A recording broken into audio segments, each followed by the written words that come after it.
Hello, YouTube viewers. Welcome to my channel, CCM Drummer.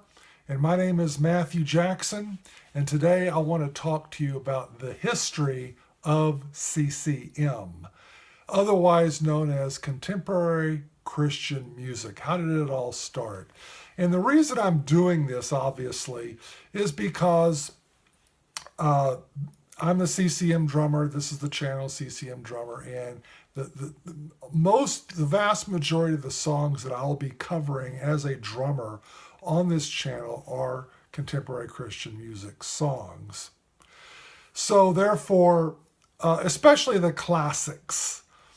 Now, on occasions I might do a secular tune, or on occasions I might do a more recent CCM song, but basically my mission or my charter for this channel is to do the classics. And so as an added bonus or an added feature to this channel, I thought I would do some videos on the history of CCM to give people a sense of perspective. So this is what I'm doing. So CCM, in order for you to understand the origin of CCM, you first need to understand the origin of the Jesus movement, the Jesus people movement that existed in the early 70s. In order for you to understand the Jesus people movement, you have to understand the hippie movement. So there are basically two movements that preceded the birth of CCM. And if you understand those things, then you're going to understand CCM a lot better. So I'm going to briefly go over the Jesus movement and the hippie movement, not in a lot of detail, but in just to give you a thumbnail sketch. Now, you can go on the YouTube website has a lot of documentaries on both of these topics. Well, even the history of CCM as well.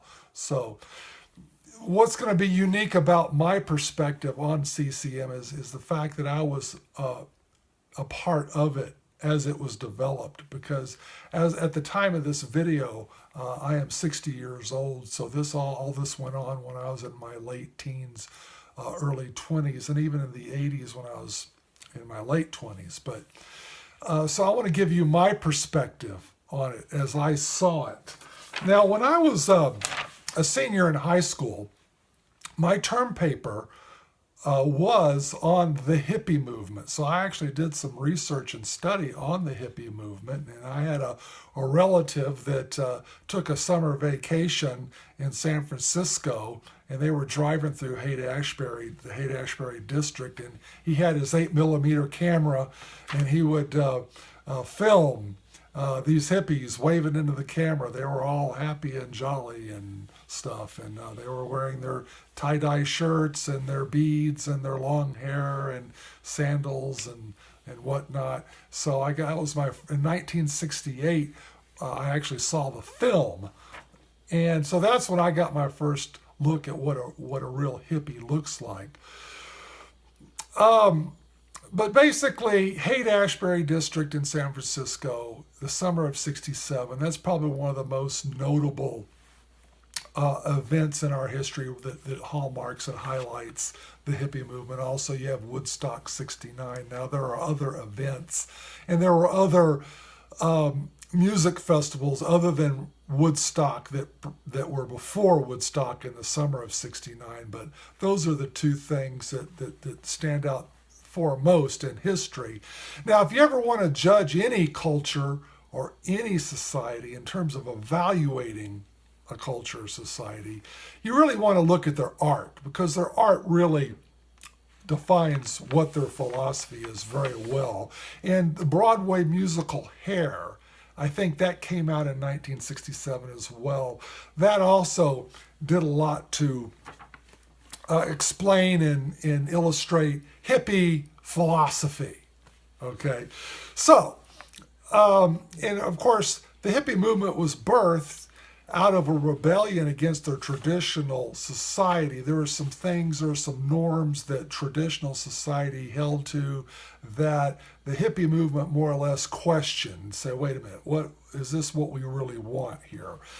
And a lot of the observations that the hippie movement made on traditional society and the norms that traditional society followed, some of them were legit, I would say, but then others were not.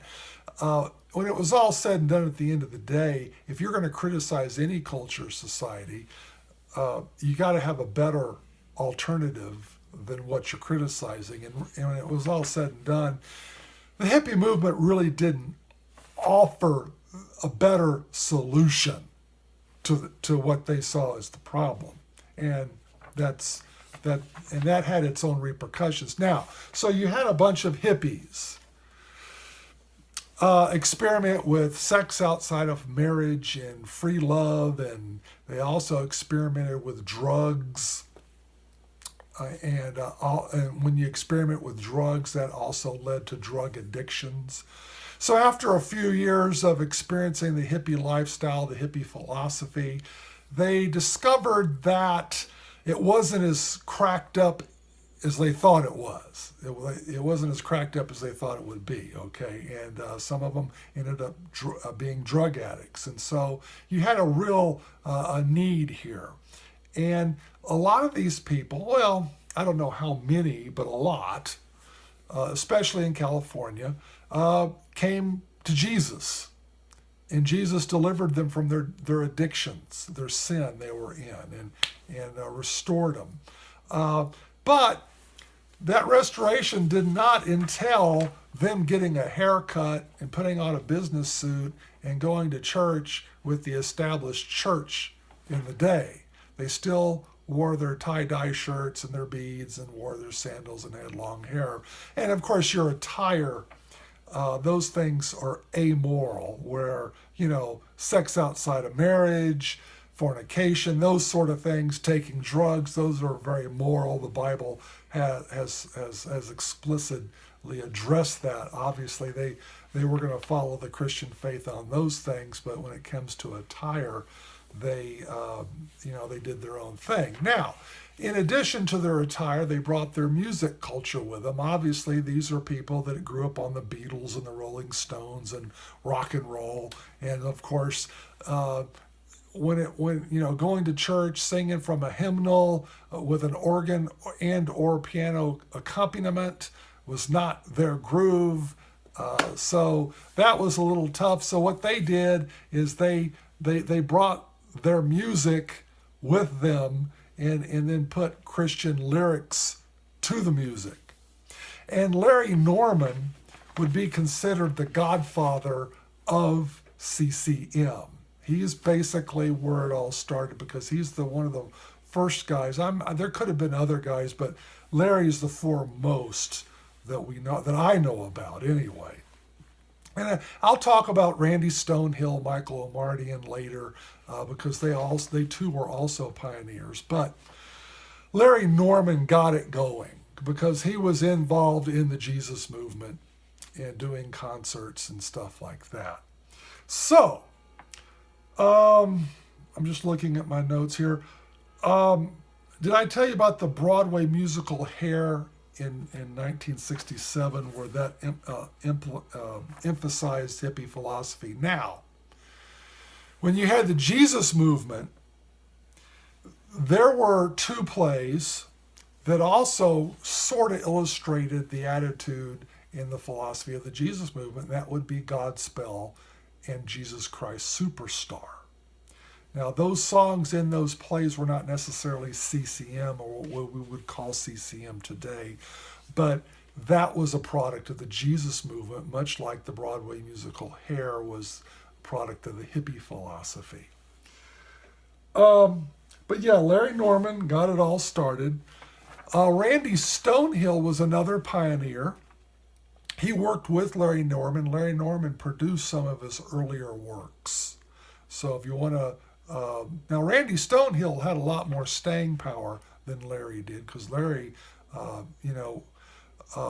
did some good stuff, but Randy, he produced more albums and was just a little bit better than Larry, but Larry was okay. He got things started. He took a lot of heat for converting uh, rock and roll music and putting Christian lyrics to it. Now, there was a day and time back in the 70s when there were actually a lot of people, establishment Christians back in those days, that actually thought that the rock music itself, not, take the words away and just talk about the music, the bass drum, the guitar, the bass guitar, the drums, the bass guitar and the keyboards and, the rock and roll music itself. They assigned a moral value to that music and said the music itself was sinful, that when you do Christian music, you had to do it a certain way. Okay. That argument really isn't that prevalent today. You still may find a few people that think that way, but not very many. But it was more prevalent back in the 70s and even in the 80s. And the reason for that is because most of the people who thought that way were a part of the older generation. And most of those people have since passed on now. So now, guys like me, I'm a baby boomer, 60 years old. Now I'm the older generation. Well, back then I was the younger generation. So, music festivals, we talked about that, how the hippie movement had a series of music festivals, predominantly in California, but it also happened in other parts of the country, like in Woodstock. Well, when the Jesus movement came around in the 70s, we also started having Christian music festivals, but we called them Jesus festivals or Jesus music festivals.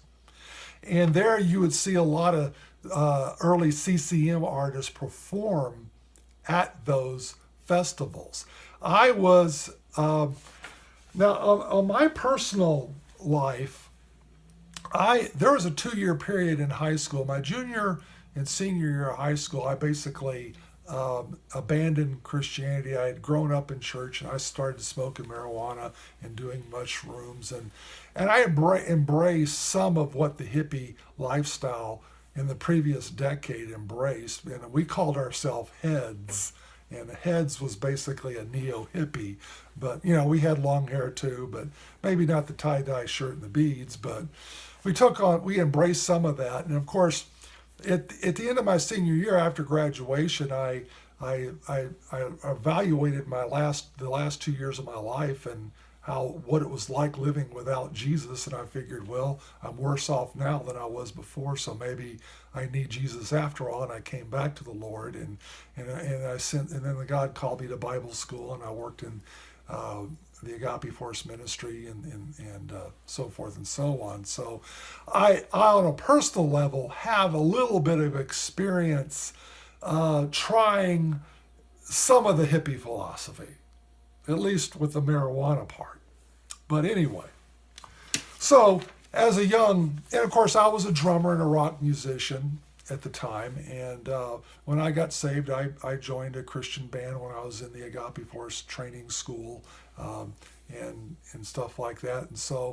And then I was in a drama program, and we performed at the Jesus festivals at the children's division or the children's tent in the Jesus festivals. Well, that gave me the opportunity to see the the new CCM Christian artists perform on stage at these festivals all over the country. We're talking 1979, 80, 81, 82, that year range when I was going to these Jesus festivals. Andre Crouch. In the early 70s, he was also a CCM pioneer of sorts. I saw him perform, never met or knew Andre personally, but I've seen a couple of his performances. Never knew Larry Norman or Randy Stonehill, but obviously I've listened to their music as well. Let me see here.